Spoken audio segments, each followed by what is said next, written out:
Il y a autre chose. Alors là, on va partir en Angleterre, mais ce qui n'exclut pas du tout que ça puisse arriver un jour chez nous. Mais alors là, c'est une histoire complètement hallucinante. Je ne sais pas si vous l'avez vu. On ne parle pas des Russes, mais des Chinois. Le gouvernement britannique est accusé d'avoir enterré une affaire d'espionnage chinois pour ne pas entacher ses relations avec Pékin. Vous m'arrêtez si je me trompe et si j'ai pas tout bien compris. Je vous explique. On est en mars 2023. 2 citoyens britanniques qui s'appellent Christopher Cash et Christopher Berry, qui enseignaient tous les deux en Chine et qui faisaient pas mal de boulot, notamment avec la diplomatie là-bas.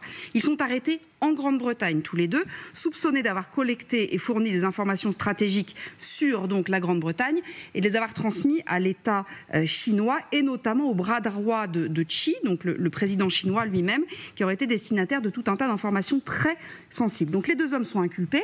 Ils devaient être jugés il y a 1 mois, c'est bien ça, du côté de Londres, sauf que le procès a été arrêté. Le procureur a décidé d'abandonner les poursuites, ce qui fait dire à l'opposition que le gouvernement donc tente de ne pas fâcher le gouvernement chinois. Écoutez le patron du MI5. La mission du MI5 est de savoir si nous voyons des acteurs agissant pour le compte de l'État chinois se livrer à des activités menaçant la sécurité nationale du Royaume-Uni. Oui, bien sûr, tous les jours. Je l'ai déjà décrit aujourd'hui, comme les années précédentes. Cela restera vrai compte tenu de toute une série de vecteurs d'activité de sécurité nationale auxquels nous sommes confrontés. Parallèlement, bien sûr, une autre question se pose. Quel devrait être l'équilibre global des relations de nation à nation du Royaume-Uni avec la Chine? Cette question relève du gouvernement.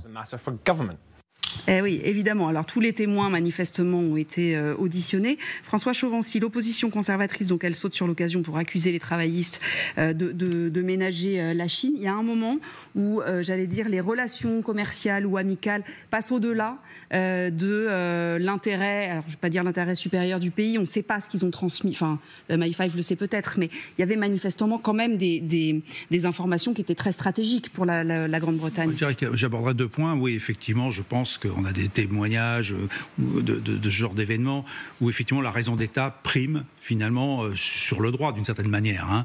Donc la raison d'État, bon moi ça me choque pas, mais lui, Benny va me dire que oui c'est bien, mais moi j'estime que la raison d'État s'explique, ça ne veut pas dire qu'elle est totalement, elle est peut-être pas légale, mais elle peut être légitime, et je ferai une nuance entre les deux. Donc la légitimité de la raison d'État, c'est le premier point. Donc c'est forcément, ça a dû arriver, c'est arrivé. Bon maintenant je suis pas un expert du domaine. En revanche il y a une autre question que je me pose. Nous arrivons à une période dans nos démocraties où le droit est tellement mis en avant que tous ceux qui peuvent contourner le droit de l'étranger peuvent agir. C'est ce qu'on voit depuis plusieurs années. C'est-à-dire qu'en fait, nous sommes allés tellement loin dans le respect des libertés, c'est qu'avant en gros, de coincer quelqu'un, il faut y mettre le paquet et beaucoup d'énergie. Et il y a peut-être un moment donné où les démocraties devront se poser la question, est-ce qu'on n'est pas allé trop loin dans le droit appliqué aux libertés, et un certain nombre de cas, revenir un petit peu en arrière. Alors bien sûr, ça va faire sauter en l'air les juristes, j'en vois déjà un, mais ça va être une nécessité, parce qu'il faut se protéger. Et on n'était pas prêt, je crois, on n'est pas prêt à accepter ce genre de dérive, que ce soit des assassinats sur nos territoires, parce qu'il n'y a pas eu que des problèmes de Chinois, il n'y a pas eu que des problèmes de Russes, il y a eu des problèmes de Nord-Coréens, il y a eu des problèmes de Turcs, l'attentat de Villepinte d'il y a quelques années, et il est là aussi. Donc nous sommes des victimes aujourd'hui, nous sommes soumis à cette attaque. Raphaël parlait des proxys, c'est-à-dire qu'il y a aussi, on ne sait pas, des citoyens russes qui sont arrivés sur le sol français pour essayer d'éliminer cet homme-là. Attendez, je laisse répondre Bélier parce qu'il a été un petit droit de réponse. Oui, attention, en général, je pense qu'il y a 2 problématiques distinctes ici. Ce ne sont pas nos droits et libertés qui sont concernés. C'est pas au nom des droits et libertés des individus que cette affaire est née. C'est au nom de la raison d'État. Vous l'avez dit dans un premier temps. C'est au nom de la raison d'État. La raison d'État, ça renvoie à la puissance publique et une forme de responsabilité qu'essaye d'assumer l'État, de neutraliser des règles, des principes au nom d'un intérêt supérieur.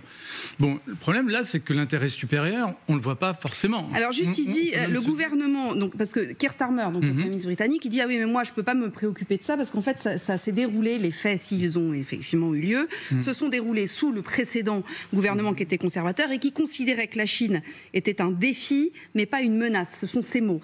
Sauf que Starmer lui-même dit dans différentes prises de parole qu'il veut une relation positive avec Pékin. Donc en fait, tout ça, c'est quand même très fumeux. Oui, d'autant plus qu'en fait... On met la raison d'État où on veut, c'est ça que je veux dire. Exactement, et donc ça devient dangereux.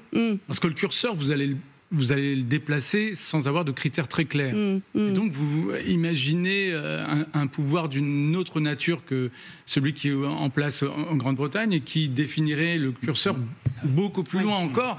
On serait complètement perdu. Premier élément. Deuxième élément, il y a une autre ambiguïté, c'est sur l'identité de la puissance concernée. Les Chinois ne sont pas qualifiés comme un ennemi, mais il n'empêche, ce n'est pas un allié non plus. On est d'accord. Problème, on peut se retrouver on a déjà connu ce type de situation d'espionnage, mais commis par des alliés stratégiques. Eh ben oui. Et les États-Unis en particulier. Bien sûr. Et on a eu la même réaction, qui a consisté à neutraliser l'affaire, ou à essayer de faire pas mal de bruit politiquement parlant, mais sans qu'il y ait de véritables poursuites judiciaires. Ça se comprend mieux venant d'un allié plutôt que d'un ennemi, non ? Pourquoi on devrait être... On fait la même chose, Et pourquoi on devrait accepter d'être espionné jusqu'au cœur de l'appareil d'État ? Puisque, rappelez-vous, il y a une série d'affaires autour des États-Unis qui ont espionné le cœur de l'Élysée, Matignon, des cœurs de stratégie. Et on a inventé un narratif pour justifier ce type d'attitude. Au-delà même de la question de l'État de droit. Là, pour le coup, ça concernait aussi nos intérêts supérieurs. Mais cette question d'espionnage ou d'ingérence ou d'intimidation, si vous permettez, au nom de la société civile, j'ai envie de dire, la liste, on peut la prolonger. Ça me fait penser au mois d'août 2020, quand la diaspora des Biélorusses, de la Biélorussie manifestait contre les élections qui ont été volées par le président dictateur Loukachenko. On avait des amis de la diaspora ukrainienne qui soutenaient avec la diaspora moldave, géorgienne, en fait, qui soutenaient les Biélorusses dans le cadre de leurs actions. Et ils étaient choqués. Et je me souviens qu'on était vraiment interpellés de voir les représentants des ambassades biélorusses qui venaient vraiment se pointer de façon extrêmement visible sur les places, prendre des photos, par exemple à Strasbourg et tout, pour intimider les représentants de la société civile. Et donc la diaspora ukrainienne, qui était un peu plus aguerrie dans la matière, qui a eu le réflexe plus rapidement d'alerter aussi les services d'ordre françaises et de dire attendez, ça va pas. Et donc aujourd'hui, si on revient sur l'ingérence russe en Europe, en fait, on parle des drones et tout, mais il n'y a pas que ça. Le cas de Osechkin, en fait, et puis ou bien l'empoisonnement en Angleterre il y a quelques mois, quelques années de ça, en fait, en Tchéquie, à Berlin aussi, tout ça c'est fait pourquoi ? Pour intimider. Donc c'est de l'intimidation et de l'ingérence quand même, et ça dépasse quand même la raison de l'État, la raison d'État, parce que ça vient frustrer et bloquer et intimider l'action, en fait, de la société civile. Et quand on se pose la question où sont les Russes libres, en fait, parce que ça, les Ukrainiens, la diaspora ukrainienne et la diaspora russe discutent aussi beaucoup pour dire vous avez la responsabilité de ce qui se passe dans votre pays. Pourquoi vous n'êtes pas tous les dimanches, par exemple, à Paris, à Berlin, à Londres, en train de manifester pour demander et réclamer face aux yeux du monde entier à Poutine, rend le pouvoir, on a envie de rentrer chez nous, libère notre pays. En fait, c'est un pays qui est pris en otage. On nous dit non, ils peuvent pas le faire parce qu'ils ont peur. Ben oui, parce qu'en fait, on vient les chercher jusqu'à Biarritz, en fait, c'est ça. Effectivement. Je voudrais qu'on écoute juste la réaction du ministère chinois des Affaires étrangères sur cette affaire de Westminster. Vous me direz après, Vincent, si on sait ce que sont devenus ces deux gars-là, justement, les deux Christopher. On écoute d'abord le ministère russe des affaires, chinois des Affaires étrangères. Nous avons pris note de la situation. La position de la Chine est très claire. Nous nous opposons fermement à l'utilisation de soi-disant activités d'espionnage comme prétexte pour faire du battage médiatique, créer des problèmes, calomnier ou diffamer. Forcément, les Chinois boivent du petit lait sur cette affaire-là. Évidemment, pour eux, c'est pas mais là, on est en pleine hypocrisie. Les rapports entre les services de renseignement et de sécurité britanniques et la Chine ont toujours été très ambigus. Il faut se souvenir que la rétrocession de Hong Kong, c'est 1997, c'est il y a 28 ans. Donc c'est très frais. Cette rétrocession qui a amené les services et chinois et britanniques à collaborer ensemble de manière très étroite. Et il faut se souvenir que la première grande ingérence dans le monde, elle est britannique sur la Chine.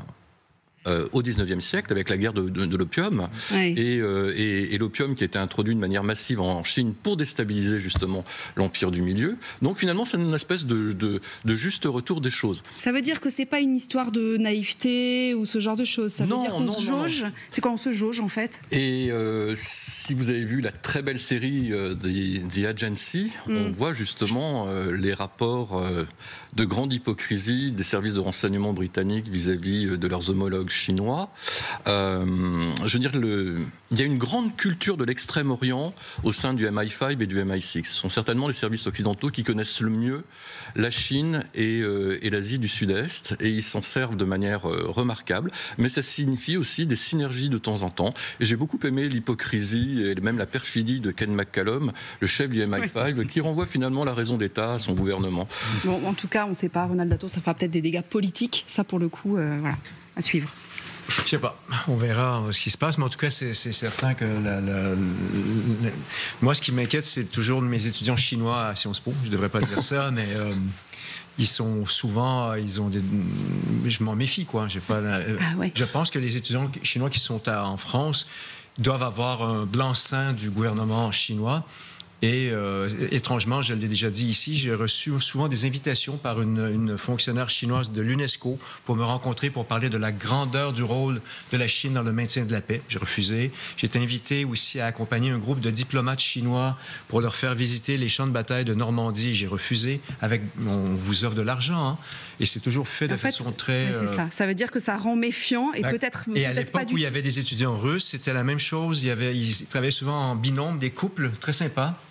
Qui parlent français parfaitement. Et eux, ils se méfient aussi. Parce qu'on avait parlé des ils voulaient que les profs, en fait, parlent en bien de la Russie. C'est très... Pour rebondir sur la Chine, un petit exemple. En tant que prof de l'Université de Lorraine, j'étais invitée pour un programme en Chine et ils m'ont refusé le visa, en fait. Je n'ai pas pu y aller. Ah oui, c'est ça. Donc c'est tout ça. Si on n'est pas pro-chinois, ils ne vont pas vous laisser aller.